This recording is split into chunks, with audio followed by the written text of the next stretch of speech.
Good morning, community. Although we're coming to the end of our spring and summer harvest season, we still have things going, and we're going to keep on trying and keep on planting because we really feel like something that people started 4 years ago has come to a halt, and we think it's a very, very big mistake. And what I'm talking about is gardening or farming, whichever it is that you do. We consider ourselves a farm because we're a little bit bigger and we're trying to plant that back acre.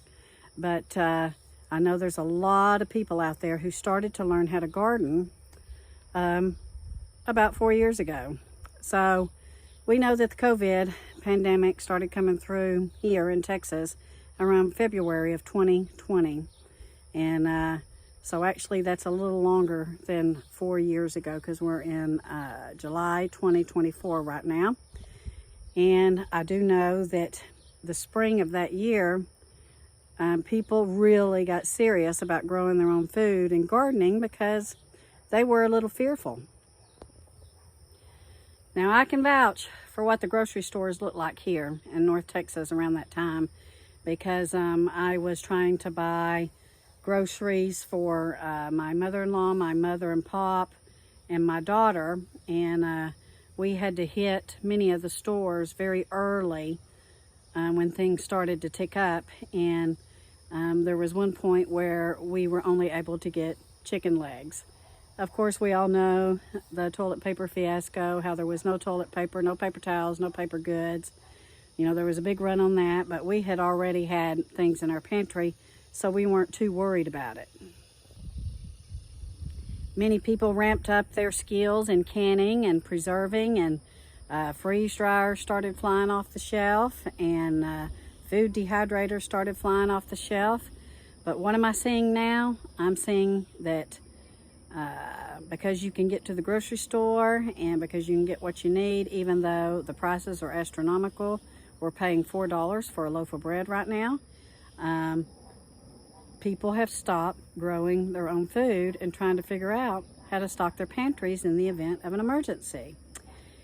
And I don't think it takes a genius, guys, to figure out right now where we're at in our country. And I have pondered all week long on what to say, what my views are, what I really think in my heart, on what is going on and what may be coming.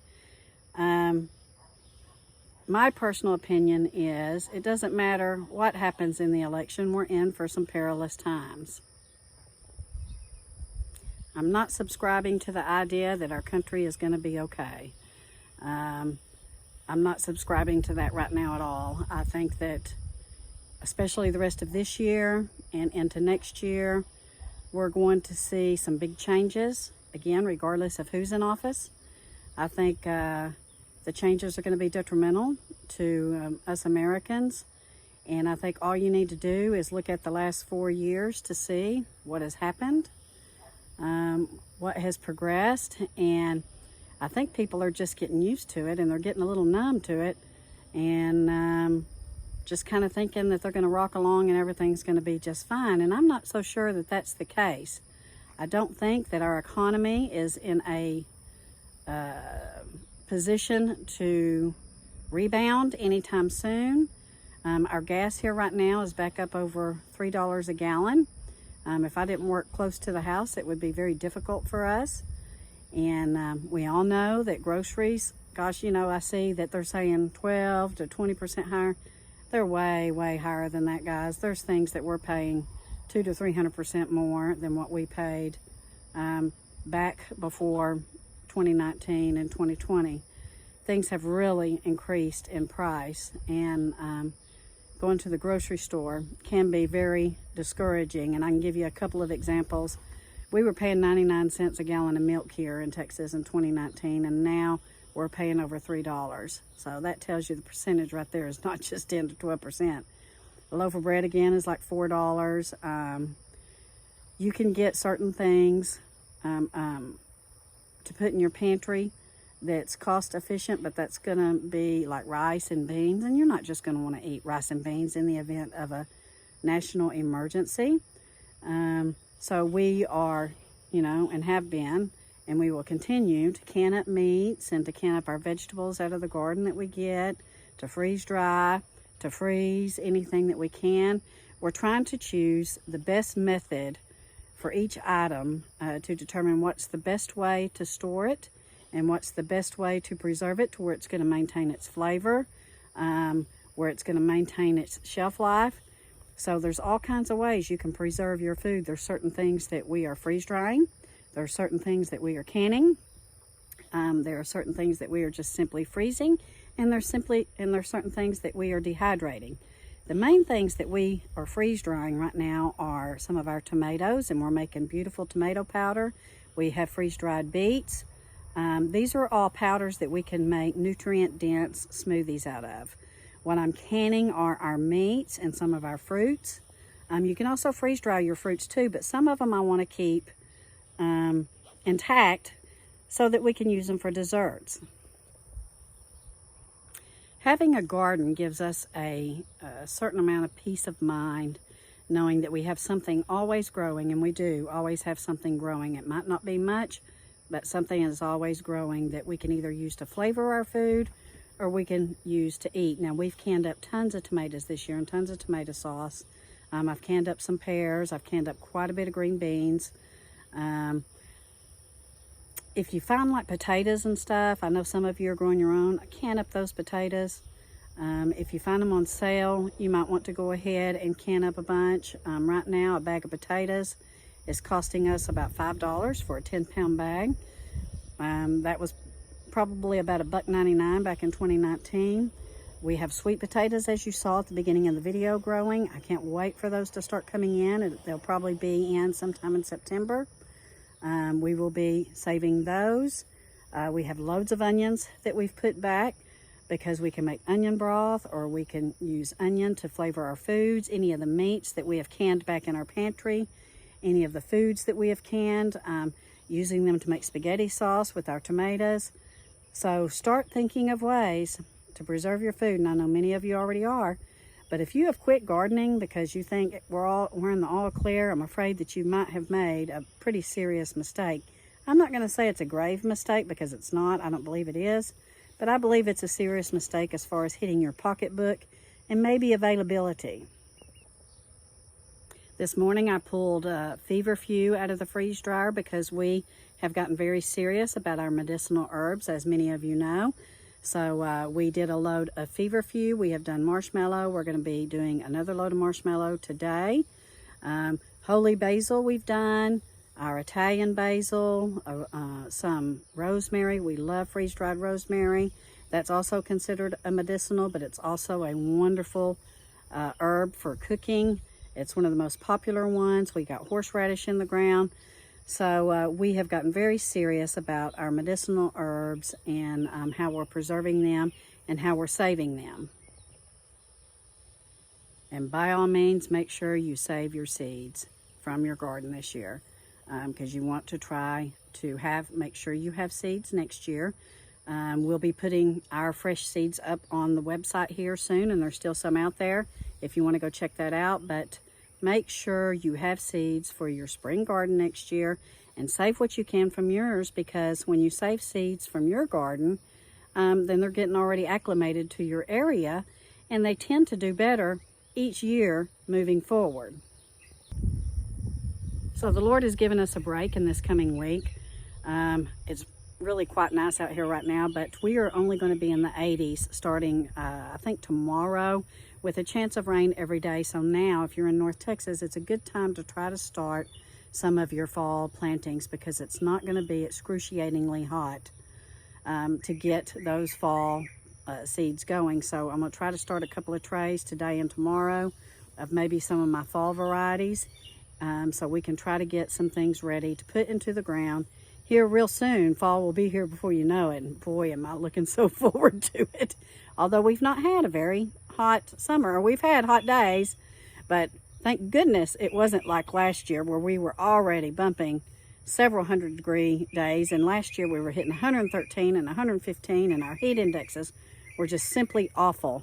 Now, I saw the drought monitor here for our area, and we are going into a drought, so this chance of rain is really going to come in handy and help us here in the coming week, and I really hope we get it. There's a chance of 1 to 3 inches. I guess we'll see, and they'll level it out as it gets closer to the time.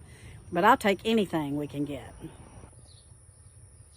So I have climbing beans behind me, and that's what you saw at the beginning of the video. Those are green beans. I'm hoping to get another harvest here starting pretty soon to can up some more green beans. And I'm probably going to be canning up some of those sweet potatoes, the Lord willing, and praying that we get us a good harvest.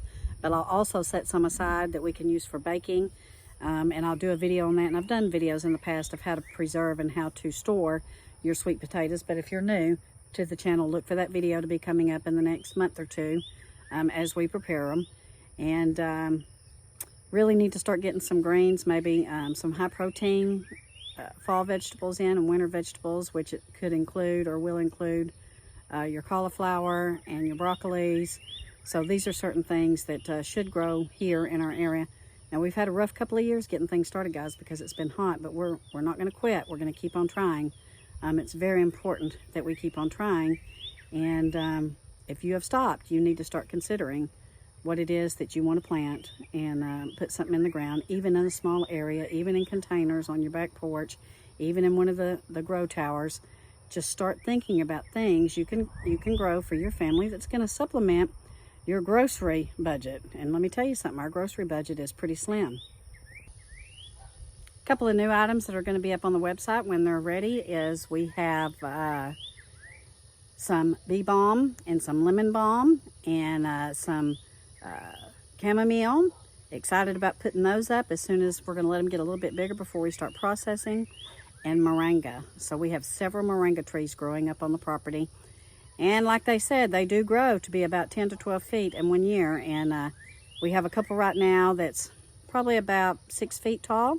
So we do expect them to continue to grow and prosper and produce what we need to freeze dry up some of them moringa leaves and seeds and flowers. We'll save the seeds because we'll start more next year. But flowers, because moringa is called the tree of life, and it is doing well in our area. Because it does like, hot temperatures. It is native to India, and so we're pretty excited about putting the moringa up on the site whenever it's available. But we're going to let them get real big, and then we'll start processing them. But we have really upped our medicinal herb varieties this year. We've got some mullein in there. Let's see. Marshmallow, I think we've already talked about that. Feverfew. We're going to have moringa. We're going to have some lemon balm and some bee balm. Yeah, so we're getting pretty serious about our medicinal herbs, and I think that you should too. A couple of greens that you might want to get started are your kales, your shards, and mustard greens. Guys, I'm telling you, those mustard greens are to die for. They're absolutely delicious. You can freeze dry those, or you can eat them fresh. And having greens in your smoothie is just a brilliant way to give you some vitamin A, vitamin K, and fiber. So smoothie time is upon us because I got a lot of fresh things I can put in there. And yeah. Coming up in September, you might want to go ahead and get you some more bush beans on order and get them back in the ground, because you'll have enough time to get another harvest of bush beans. And those are great for canning, great for fresh, great for freezing. So start looking at getting some bush bean seeds, and make sure you have what you need to plant probably the 1st of September, because that's what I'll be doing probably right here in this bed behind me, because we want to get as many things on our shelf canned up that we can. Now, gardening can be discouraging at times, but you got to keep on going. And listen, Greg was very discouraged this week because we had so much rain in the springtime that we lost a couple of blooms or a couple of rounds of tomatoes on our plants, but we still got quite a bit. Praise the Lord, and we're thankful for what we got. But you just got to keep on going. There's successes, and I'm not even going to say failures. There's successes and there's learnings. And you learn as you go on what works and what doesn't work, especially for your area. So be real careful when you're watching some of the other channels that may not be in your area, including ours. Because a lot of people up in the Northeast, they can plant their whole garden all at the same time, and we can't do that. We have to do ours in stages because of our weather patterns. So make sure that you're paying attention to who you're watching and when they're planting certain things, because you want to understand the climate, and you want to understand their starting dates and their ending dates. There's times that I really wish we could plant our whole garden at the same time, but we can't. Some of the things I'll be starting here real soon are carrots. I need to really start some more onion seeds. I know I keep telling y'all that, but I've got to do it, and I've got some time. But carrots and onion seeds and cauliflower and broccoli, some more greens, probably some more kale and chard, because those do well through the winter. In fact, my kale and chard lasted until we got that bitter freeze, and we didn't get a bitter freeze until January. So we can get, lots of greens. Your lettuces, it's coming time for you to start planting your lettuces. You might even could go ahead and throw some turnips in the ground as it gets a little cooler, maybe some beets. We'll start some of our beets probably October, and we might start more next year. We're having to revamp how we're doing the high tunnel because we had the big plant sale this year, and it really kind of set us behind on some of ours, but we're going to really get down and dirty about planting, and we're going to section off, and we're going to make better plans on what we're going to put in there. Right now we got okra coming in, we've got some bell peppers coming in, we got a couple of sweet potato plants out there. Some of his tomato plants are starting to rebound. He did not take some of them down because of these cool nights that we're having. It's brilliant. We're starting to see some more buds on it. We've got lots of herbs out there, and what else do I have? I think that's it. But yeah, it's time to start thinking about your fall gardening, and it's time to start thinking about planting altogether if you haven't ever in your life, or if you stopped doing it because things looked like they were going to improve. Again, just look at the last 4 years.